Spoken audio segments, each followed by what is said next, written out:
ang bahay, tahimik si nanay, mga tawa't yakap na palitan ng lumbay. Anim na anak noon ay katuwang sa buhay.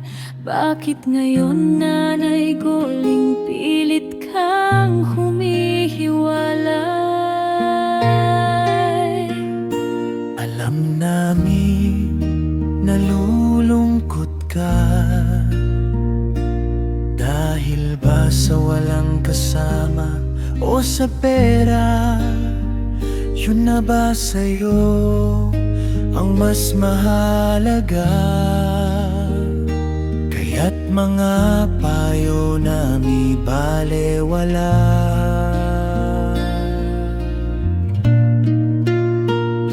Hindi namin gusto na pangunahan ka, kaligayahan mo sa amin mahalaga. Subalit paano kung sa piling ng iba, respeto ng tao sa iyo'y nawawala? Tama ka, Nanay Goling, nagmamahal ka lang, pero hindi ba dapat sa'yo'y meron paggalang? Hindi matitiis na sa'yo'y may lumapas na nga.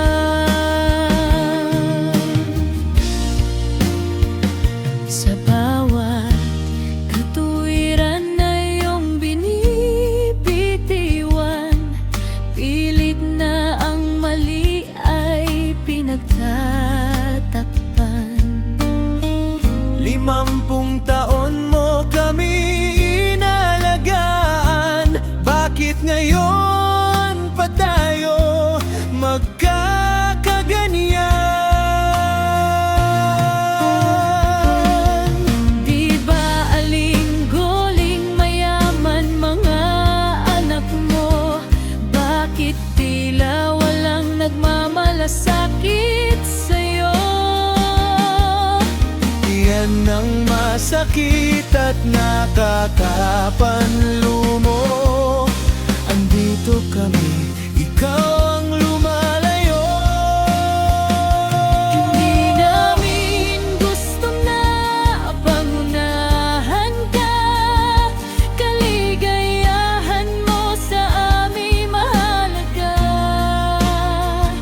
Subalit paano kung sa piling ng iba, respeto ng tao sa iyo'y nawawala?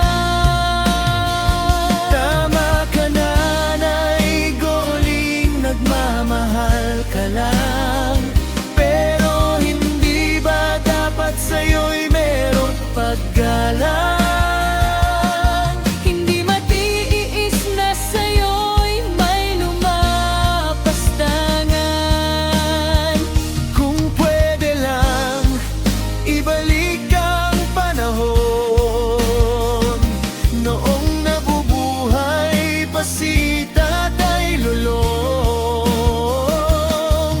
O di naman kaya si Tatay Pedro masaya, may respeto at buo tayo. Di namin hiling na layuan mo siya. Kung talagang mahal, dapat walang duda.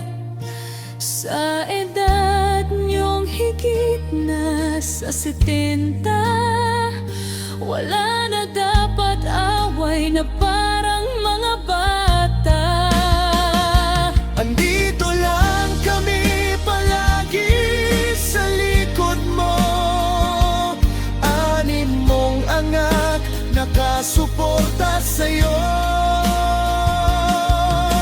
Higit sa lahat, ang aming respeto.